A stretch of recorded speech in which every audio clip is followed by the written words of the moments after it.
Bible में आज मैं आपको एक 3 चुंगी लेने वाले के बारे में बताऊंगा। उनके जिंदगी में क्या हुआ, कैसे हुआ, हम क्या करेंगे आज सीखने वाले हैं और यहाँ पे सुनने वाले हैं। ठीक है, तो सबसे पहले हम अगर पढ़ेंगे हमारा नया करार में लूका 19वां अध्याय में 8वां वचन यहाँ पे अच्छी तरह लिखा हुआ है। एक अच्छी सी संभव है। यहाँ पे किसके बारे में लिखा है आपको सबको तो मालूम रहेगा। किसके बारे में लिखा है? जक्कई करके एक व्यक्ति है, आप सबको मालूम रहेगा। जक्कई करके व्यक्ति है। ठीक है, तो आज का जो आप टॉपिक एक सिंपल आपको याद रखने के लिए ट्रिपल टी ऐसा याद रख सकते हैं, है ना। Tax collector number 1, tax collector number 2, tax collector number 3, ठीक है ना। ट्रिपल टी ऐसा भी याद रख सकते हैं। तो पहला चुंगी लेने वाला पहला टैक्स कलेक्टर कौन है? जिसका नाम है जक्कई, है ना। जक्कई के बारे में आज हम क्या करने वाले हैं, आज पहले सुनने वाले हैं। तो यीशु जब जा रहा था अपने चेलों के साथ में, तो वो पे बहुत भीड़ था और यीशु के बाजू में कोई भी जा नहीं पा रहा था। और जक्कई तो मालूम है हमको एकदम कितना था, एकदम शॉर्ट था, टिंगू था। तो वो यीशु को देखने चाहता था। तो उसने देखा तो बाजू में एक झाड़ था, झाड़ के ऊपर गुड़ गुड़ गुड़ करके चढ़ के वहां पे झाड़ से यीशु जैसे जा रहे वैसे वो क्या कर रहा था, ऊपर झाड़ के ऊपर से वो यीशु को देख रहा था, यीशु को देख रहा था। अभी आपको मालूम है यीशु के बाजू में कितना सारा भीड़ है, फिर भी वो हर एक व्यक्ति के ऊपर ख्याल करने वाला है। एक एक व्यक्ति में जितना भी भीड़ रहने दो, जितना भी उसके बाजू में जितना भी भीड़ रहने दो, मगर हर एक व्यक्ति के ऊपर उसका प्यार जाता है। तो इसने क्या किया, जक्कई के ओर देखा।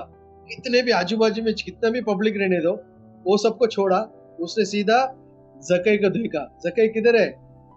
झाड़ के ऊपर है। और उसने देखा तो जक्कई उतरा ऐसा करके उसको बुलाया। बुला के उसने जक्कई को बोला, जक्कई आज मैं तेरे घर पे रहने वाला हूँ। ऐसा करके जक्कई को बोला तो जक्कई एकदम फटफट करके उतर के आया। तो उसने क्या किया, यीशु को अपने घर पे लेके गया। किसको? यीशु को। तो जक्कई ने यीशु को घर पे लेके गया। तो वहां पे जैसे यीशु जक्कई के घर पे चला गया, वैसे वहां पे क्या हुआ मालूम है? वो अपने पापों को कबूल किया। कौन? जक्कई अपने पापों को कबूल किया। तो मैं पढ़ता हूं 19वां अध्याय 8वां वचन में उसने क्या लिखा है। जक्कई ने खड़े होकर प्रभु से कहा, हे प्रभु देख, मैं अपनी आधी संपत्ति कंगालों को देता हूं, और यदि किसी का कुछ भी अन्याय करके ले लिया है तो उसे 4 गुना, 1 नहीं 2 नहीं 3 नहीं 4 गुना फेर दे देता हूं। तो उसने क्या किया, अपने पापों को, अगर कुछ उसने गलती किया रहेगा वो क्या कर रहा है, वहां पे कबूल कर रहा है। ठीक है ना। तो उसने क्या किया, यीशु को बोला, मैं किसी से अन्याय से लिया रहेगा, मैं क्या करता हूँ 4 गुना फिर उसको दे देता हूँ। और अपने आस्ती में जो कंगाल है, जो गरीब है, अपनी संपत्ति से आधा मतलब 50% में क्या कर देता हूँ, गरीबों को, कंगालों को दे देता हूँ करके अपना पापों को कबूल किया। जब यीशु ने बोला, आज इस घर पे क्या आया, उद्धार आया। क्या आया? उद्धार। तो सबसे पहले इनके जिंदगी से, ये जो जक्कई के जिंदगी से हमको यही सीखना है कि परमेश्वर के पास हमारा जो भी पाप रहेगा, हमको कल ही क्या करना चाहिए, कबूल करेगा, वो परमेश्वर हमको क्या दे देगा, उद्धार दे देगा। परमेश्वर बोलता है इस घर पे आज के दिन क्या आया, उद्धार आया करके उसने वहां पे बोला है। तो एक कबूल के वजह से पूरी परिवार को क्या मिला, छुटकारा मिला। पूरी परिवार को, पूरी जक्कई के परिवार को छुटकारा मिला और संतुष्टि मिला। और ये संतुष्टि परमेश्वर आपको भी देने के लिए तैयार है, हमको भी देने के लिए तैयार है। तो आज के दिन लाइव प्रोग्राम हम जो भी देखते हैं, परमेश्वर को जो कार्य पसंद नहीं है वो हम आज के दिन परमेश्वर को बोलेंगे, परमेश्वर ये सब कार्य आपको पसंद नहीं है, इसमें से आप मुझे क्या कीजिए, छुटकारा दे दीजिए करके बोलेगा। परमेश्वर हमको जरूर छुटकारा देगा और अपना उद्धार को हमको जरूर वो दे देगा। परमेश्वर ये वचन से आपको आशीष करेगा, आपको संतुष्टि देगा। तो पहला टी, टैक्स कलेक्टर नंबर 1, उसने क्या किया, अपने पापों को कबूल करके उद्धार पाया। ठीक है, तो अभी टैक्स कलेक्टर नंबर 2 देखेंगे। ओके, चुंगी लेने वाला दूसरा व्यक्ति कौन है? आइए हम वही लूक में 18वां अध्याय में आएंगे। लूक में 18वां अध्याय में यहाँ पे फरीसी और चुंगी लेने वाला दो व्यक्ति है। एक फरीसी है और एक चुंगी लेने वाला दो व्यक्ति है। वो दोनों किधर जाते हैं? कुछ गलत काम करने के लिए नहीं जा रहे, बल्कि कहाँ पे जा रहे हैं? मंडल में जाके प्रार्थना करने के लिए जा रहे हैं। दोनों भी मंडल में जाके प्रार्थना करने के लिए जा रहे हैं। तो प्रार्थना करने के लिए जब फरीसी सबसे पहले जाके प्रार्थना करता है तो वो कैसा प्रार्थना करता है मालूम है? अपने आप को बढ़ाओ करके प्रार्थना करता है। प्रार्थना क्या होता है? अपने आप को नम्र होकर, अपने आप को नम्रता होकर परमेश्वर से विनती करना रहता है।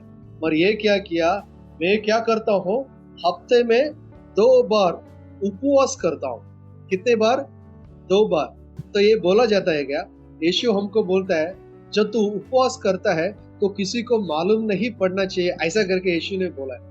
पर यहाँ पे ये क्या बोलता है, परमेश्वर के सामने बोलता है, मैं क्या करता हूँ, मैं अपने हफ्ते में 2 बार मैं क्या करता हूँ, उपवास करता हूँ। ये केवल नहीं, उसने और क्या बोला मालूम है, अपने जो भी संपत्ति है, अपने जो भी धन है, उसमें से मैं क्या देता हूँ, 10वां देता हूँ, टाइट देता हूँ, ऐसा करके उसने बोला।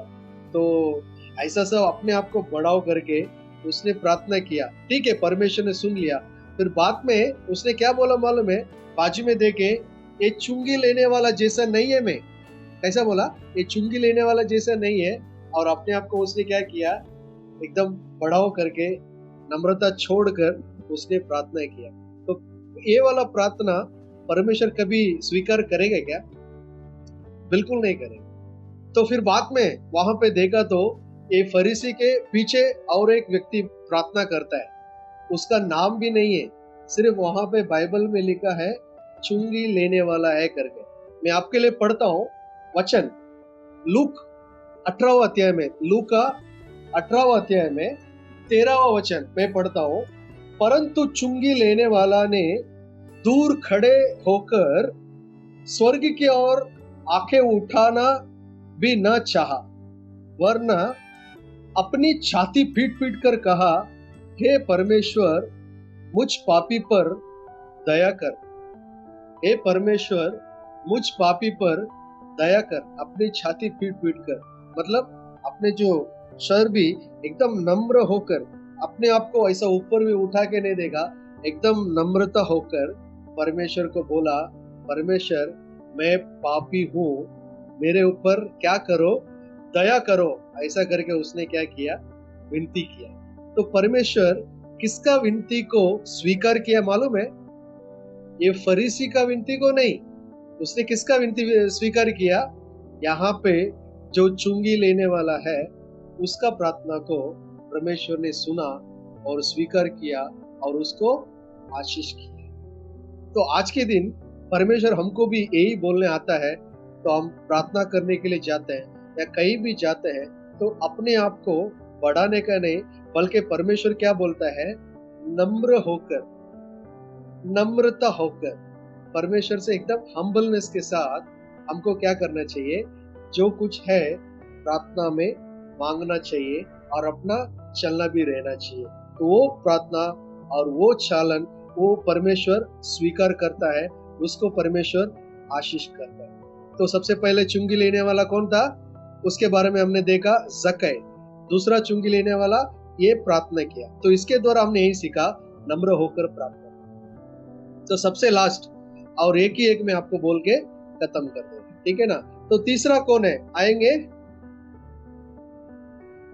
मत्ती में 9वां अध्याय में 9वां वचन में एक व्यक्ति के बारे में लिखा है। मत्ती 9वां अध्याय में 9वां वचन मैं पढ़ता हूं। वहां से आगे बढ़कर यीशु ने मत्ती नामक एक मनुष्य को महसूल की चौकी पर बैठे देखा और उसने कहा, मेरे पीछे हो ले। वह उठकर उसके पीछे हो लिया। तो यहाँ पे भी हमको एक अच्छा वचन, अच्छा एक लेसन सीखने के लिए मिलता है। क्या है? परमेश्वर पुकारता है अपने कामों के लिए। तो उसने मत्ती को बुलाया, एक ही वचन है, एक ही वचन में उसने उसको बुलाया और वही वचन में लिखा है मत्ती क्या किया? अपना पूरा काम छोड़कर किसके पीछे गया? यीशु के पीछे गया। कितना बड़ा चुंगी लेने वाला था, एकदम बड़ा टैक्स कलेक्टर था, वो अच्छा अच्छा काम करता था। सब काम छोड़ के यीशु के पीछे, यीशु का चेला बनकर वो चला गया। तो परमेश्वर आज यही चाहता है, परमेश्वर के लिए डिवोटीज जो आते हैं कलीसिया में, उससे अच्छा उसको क्या चाहिए मालूम है? परमेश्वर को चेला चाहिए, डिसाइपल। यीशु चाहता है तुम और मैं यीशु का क्या बनना चाहिए? डिसाइपल, यीशु का चेला बनना चाहिए। तो यीशु इसके लिए मत्ती को बुलाता है। एक ही वचन में वो क्या करता है? तुरंत अपने आप को वो यीशु के साथ चलने के लिए तैयार कर देता है। तो आज के दिन हमको यही सीख मिलता है कि हम भी परमेश्वर के पीछे जाने के लिए कभी भी तैयार रहना चाहिए।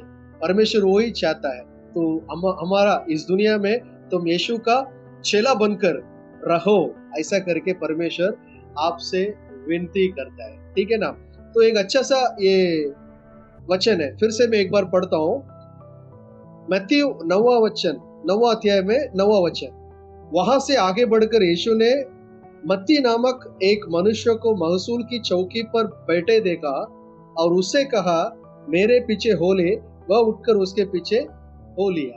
तो हमको भी यीशु पुकारता है, तू भी क्या कर?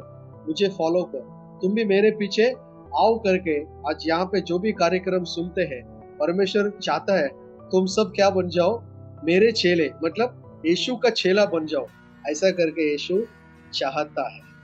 यीशु आप सबको यही पुकार करता है कि आप हमारे चेले बन जाओ करके। तो परमेश्वर का चेला बनकर हम रहेंगे जरूर। हम क्या करेंगे?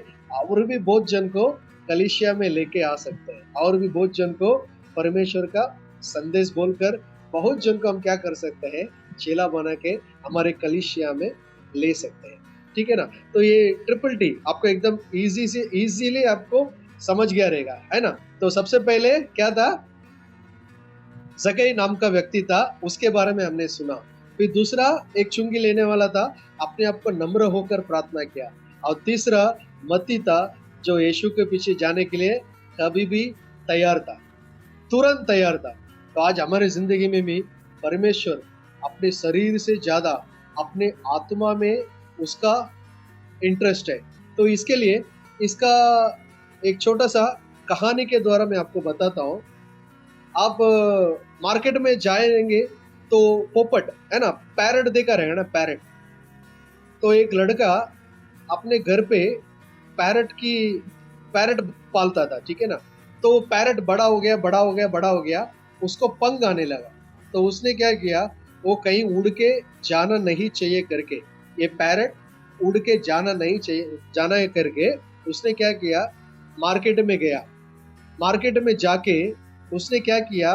ये पैरट को बंद करके रखने के लिए एक पिंजरा लिया, है ना, एक पिंजरा लिया, ट्रैप लिया, वो लेके अपने घर पे रखा और उसके अंदर ये पैरट को अंदर बांध के, मतलब अंदर डाल के लॉक करके रखा। ठीक है? तो अभी ये पैरट बाहर कहीं उड़ेगा नहीं, उसको पंख रहने दो, कुछ भी रहने दो, बाहर उड़ के जाएगा नहीं। तो आप ऐसा समझो, पैरट अपना आत्मा और जो पिंजरा है अपना शरीर है, ऐसा समझ के एक कहानी समझ लो। ठीक है? फिर बाद में उसने क्या किया? हर दिन वो पैरट को खाना दिया। वो पैरट को, जो पोपट है, उसको हर दिन उसने क्या किया? खाना दिया, दाना दिया और अच्छा बढ़ के अच्छा बड़ा हो गया। और एक दिन उसने क्या सोचा, ये जो पिंजरा है एकदम खराब हो गया और ये पिंजरा जो है उसमें बहुत जंग लग गया। तो इसने क्या